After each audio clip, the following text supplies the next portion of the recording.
इस धारावाहिक की घटनाएं और पात्र काल्पनिक है। इनका वास्तविक जीवन से कोई संबंध नहीं है।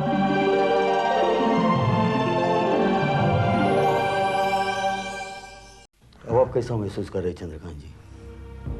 सीने में जलन महसूस हो रही है और पसीना भी बहुत आ रहा है। डॉक्टर साहब, इनकी यह हालत देख के मैं तो घबराने लगी हूँ। घबराने की कोई बात नहीं है। अब जो दवाई चल रही है उसे हम डिसकंटिन्यू करते हैं और मैं एक दूसरी नई दवाई लिख के दे रहा हूँ, उसे आप मंगवा लीजिएगा। डॉक्टर साहब, ये ठीक तो हो जाएंगे ना? 2-4 दिन और इंतजार कर लेते हैं। अगर फिर भी इनका फीवर नहीं उतरा तो हमें इन्हें हॉस्पिटल में एडमिट करना पड़ेगा।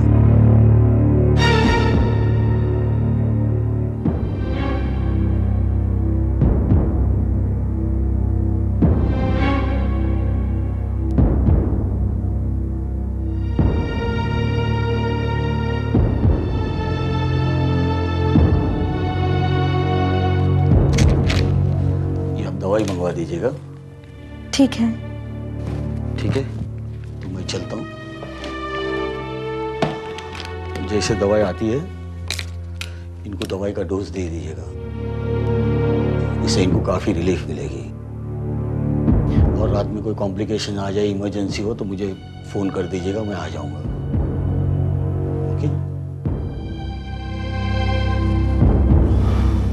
Okay mister Chandrakant, you are going to be all right, don't worry. Okay okay. Okay Prabha ji, good night. Thank see you. मैं अभी आई।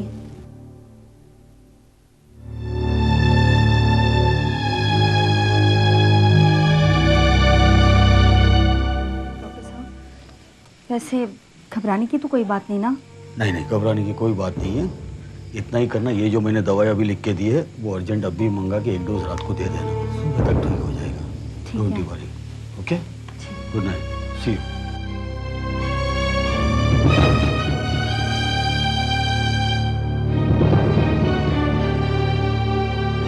अरे भैया,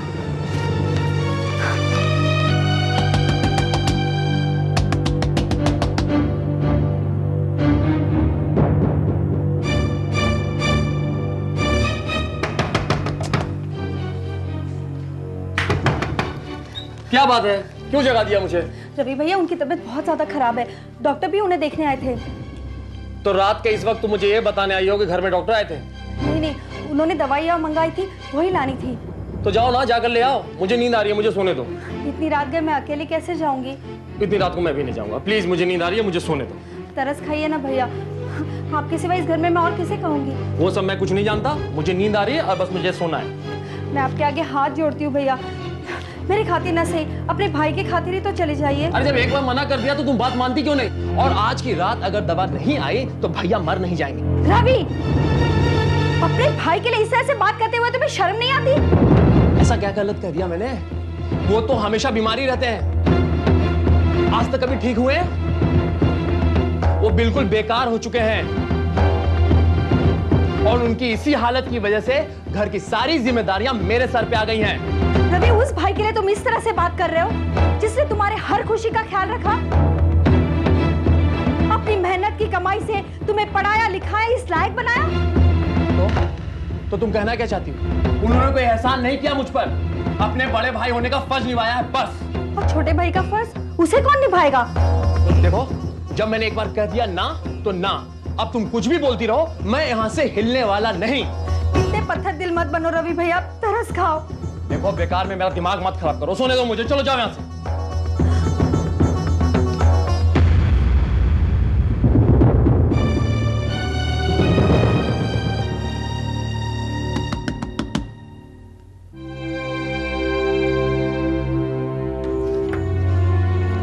तुम आओ, अंदर आओ।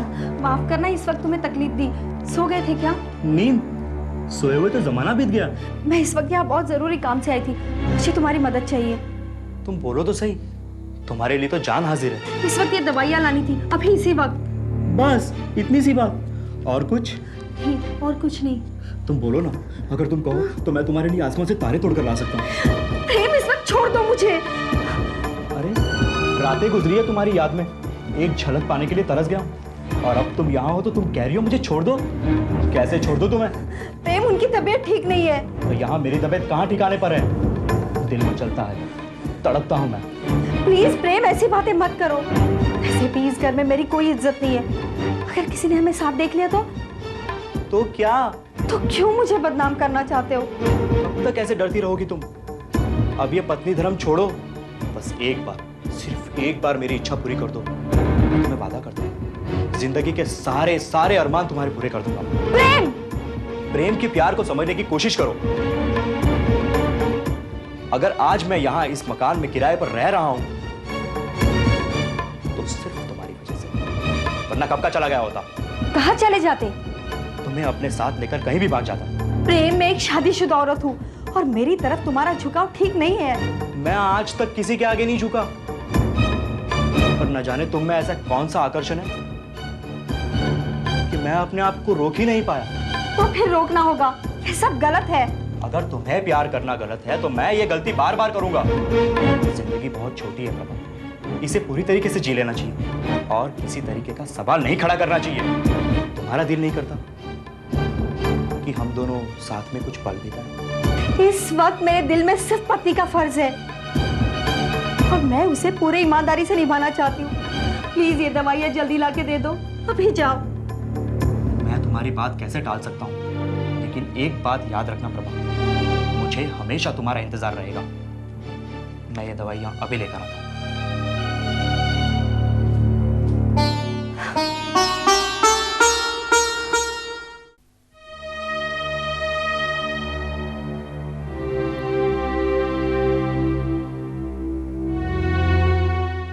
ओ महारानी, जरा इधर तो आ।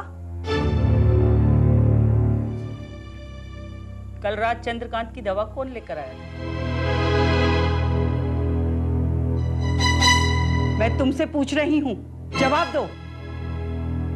कौन लेकर आया था दवा? जी, वो अपना किराएदार है ना प्रेम किशोर, वही दवाई लाया था। अच्छा, तो तुमने उसे भेजा था? हाँ। वो नीचे तुम्हारे पास आया था या तुम गई थी उसके पास ऊपर कमरे में?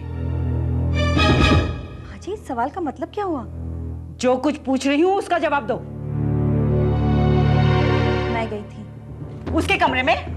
क्या घर के बाकी सब लोग मर गए थे जो तुमने दवा लाने के लिए उससे भेजा? मरे नहीं थे, लेकिन मरे जैसे ही थे। क्या क्या बकवास कर रही है तू? गलत नहीं कह रही हूँ माँ जी। मैं कल रात रवि भैया के कमरे में गई थी, उनसे मिन्नतें की, लेकिन उन्होंने दवाई लाने से साफ मना कर दिया। अच्छा, रवि, रवि! बोलो माँ, क्या बात है? इतना चीख क्यों रही हो? रवि, क्या ये सच कह रही है कि रात को इसने तुमसे दवा लाने के लिए कहा था और तुमने साफ मना कर दिया? नहीं माँ, बिल्कुल नहीं। रात में तो भाभी जी मेरे कमरे में आई नहीं है। क्यों झूठ बोल रहे हो? मैं खुद तुम्हारे कमरे में आई थी, तुमसे कितनी मिन्नतें की, तो तुमने कहा कि अगर रात को दवाई नहीं आई तो भैया मर नहीं जाएंगे। हाँ? भाभी, तुम कितना झूठ बोल रही हो। माँ, मैं अपने सगे भाई के लिए ऐसा बोलूंगा भला? माँ, भाभी जी को तो दूसरों का दरवाजा खटखटाने की आदत है। झूठी बच्चलन! मैं तुझसे पूछती हूँ, तुझे उस किराएदार के कमरे में जाने की जरूरत क्या थी? मजबूरी थी, डॉक्टर ने कहा था रात को ही दवाई लेकर आना, और क्या करती मैं? तो तुम मेरे पास आती, मुझसे कहती, एक गैर आदमी के कमरे में इतनी रात गए, तुझे जाने में शर्म नहीं आई? इसमें शर्म की क्या बात है? हाँ, तू तो शर्म लिहाज खोलकर पी गई है। जब से तू इस घर में आई है, मेरे बेटे को तूने बीमार बना रखा है। जब तक तू उसकी जान नहीं ले लेगी, तब तक तुझे चैन नहीं पड़ेगा। अजय, ये क्या कह रही हैं आप? तुझे अपनी ना सही, इस घर की, अपने पति की, अरे कम से कम मेरी इज्जत का तो ख्याल रखना चाहिए था। दवा लाने के बहाने तू उस कमरे में अपना मुंह काला करवाने गई थी, बस जात कहेगी।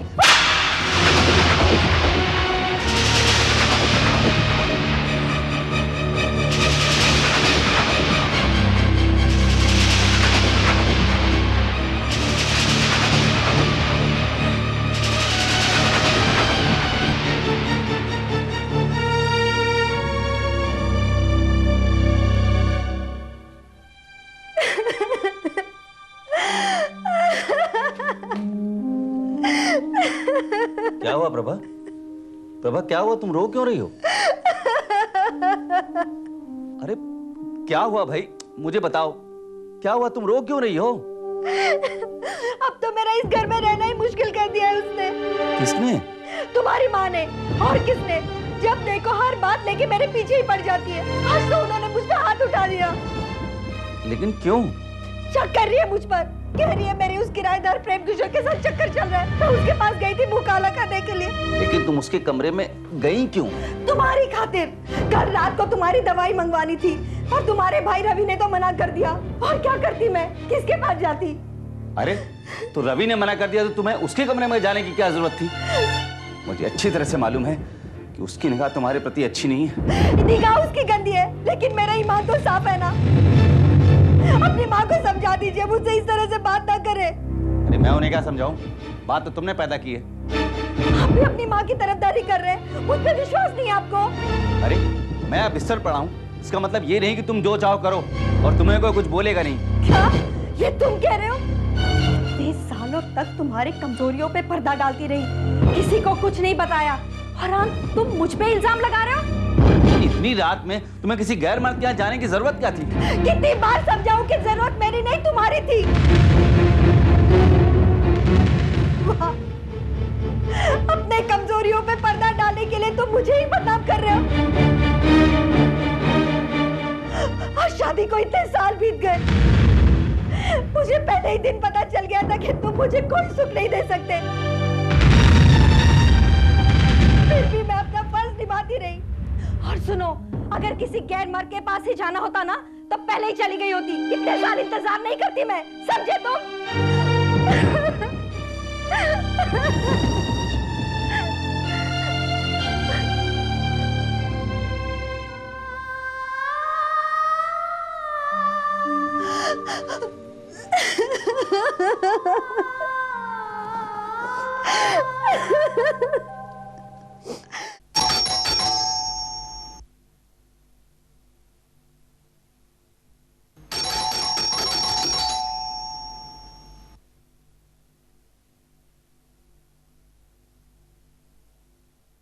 नमस्कार डॉक्टर साहब। नमस्कार। लगता है पहचाना नहीं। मैं जगदीश, यूनानी दवाखाना लोअर परेल वाला। जगदीश, तुम्हारा चेहरा तो बिल्कुल बदल गया है। पहचान में ही नहीं आ रहे हो। अरे भाई, सालों बाद मुलाकातें होंगी तो फिर कैसे पहचानेंगे? आओ अंदर तो आओ, बैठो। हाँ भाई, बैठता भी हूँ। हाँ भाई, और सुना, क्या हालचाल है? बस यार जगदीश, यूं ही जिंदगी गुजर रही है। तुम अपनी सुनाओ, घर में भाभी बच्चे कैसे हैं सब? First class. भाई, बड़ी बेटी की सगाई हो रही है, मैंने सोचा इनवाइट करता चलूं, कार्ड देने आया था। तुम्हारी लड़की इतनी बड़ी हो गई? अरे भाई, लड़कियों की उम्र बढ़ने में कितना वक्त लगता है। अभी एमएस का एग्जाम दिया और बस एक अच्छा खासा रिश्ता मिल गया। मैंने सोचा भाई, शुभ काम में देर नहीं करनी चाहिए, बस। वाह, ये तो बहुत अच्छी बात है। आजकल लड़कियों के लिए अच्छे रिश्ते मिलते ही कहाँ हैं जगदीश। भाई, ये तो भगवान की दया है। अच्छा खासा खाता पीता परिवार है, खानदानी लोग हैं, लड़का भी सरकारी नौकरी करता है। भाई और क्या चाहिए, बेटी भी खुश रहेगी। ये तुमने बहुत अच्छा काम किया जगदीश। बेटी की शादी के बाद तो तुम्हें फुर्सत ही फुर्सत मिल जाएगी। भाई अभी कहाँ फुर्सत, इससे छोटी वाली भी तो है, 1-2 साल में उसके लिए भी रिश्ता तलाश करना पड़ेगा। अच्छा जगदीश, लड़के वाले इसी शहर के हैं? हाँ, शायद तुम जानते भी होगे, महानगर पालिका में अकाउंटेंट है ना, कमलेश प्रताप। उन्हीं के बेटे नितिन से शादी हो रही है। क्या? कमलेश के बेटे नितिन से? जी, लेकिन आप इस तरह चौंक क्यों गए? जगदीश, तुमने लड़के के बारे में अच्छी तरह से पता तो कर लिया ना? हाँ, मैं उनके घर पे कई मरतब होके आया हूँ, लेकिन आप ये सब क्यों पूछ रहे हैं? तुम्हारी बेटी की जिंदगी का सवाल है जगदीश, इसलिए मैं... आप खुलकर बोलिए डॉक्टर साहब, लड़के में कोई खराबी है या कोई ऐसी बात है जो आप बताना नहीं चाहते? जो मैं जानता हूँ जगदीश, वो तुम्हें जरूर बताऊंगा, क्योंकि तुम मेरे दोस्त हो। तुम्हारी बेटी के साथ धोखा नहीं होना चाहिए।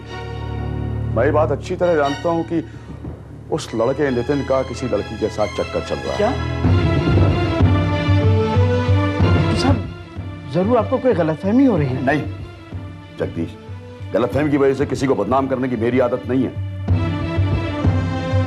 मैं भी उस लड़के के साथ अपनी बेटी की सगाई करना चाहता था, लेकिन ऐन मौके पर वो लड़की मेरे घर आ गई और उसने सबके सामने ये बताया। क्या भगवान, इतना बड़ा धोखा! ये बात तो लड़की के माँ बाप भी अच्छी तरह जानते हैं। डॉक्टर साहब, फिर भी उन्होंने मुझसे ये बात छुपाई।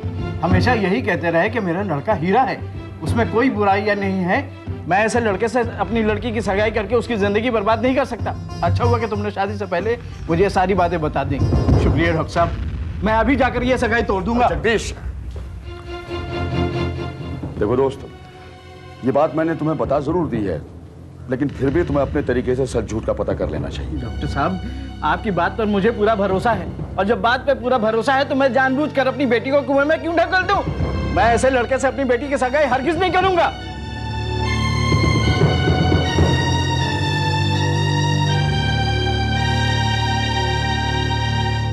नितिन! नितिन! आप ये चीख रहे हो? नितिन कहाँ है? बुलाओ उसे। बात क्या है? कुछ मुझे भी पता चलेगा। चुप रहो, बीच में बोलना नहीं हो।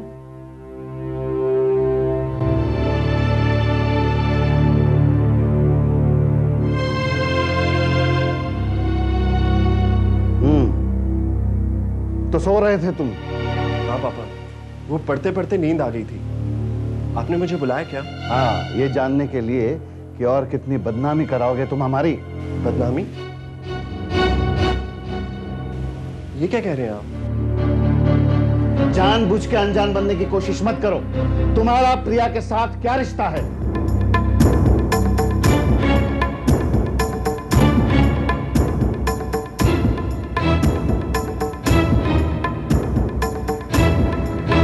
बोलते क्या? क्या कर रहे हैं आप? जवान बेटे पर हाथ उठाते हो, आपको शर्म नहीं आती? तो और क्या करता? इसकी वजह से पहले भी चारों तरफ बदनाम हो चुका हूं मैं। आज ऐसी हालत बना दी इसने कि मैं किसी को मुंह दिखाने के काबिल नहीं रह गया। अरे ऐसा क्या कर दिया है इसने? यही तो मैं इससे जानना चाहता हूँ। इसकी वजह से पहले भी कुंती के बाप ने हमें उसके घर से धक्के मार के निकाल बाहर कर दिया था, तौहीन कर दी थी हमारी। और आज क्या हो गया? आज जगदीश ने आकर सगाई तोड़ दी है। क्या?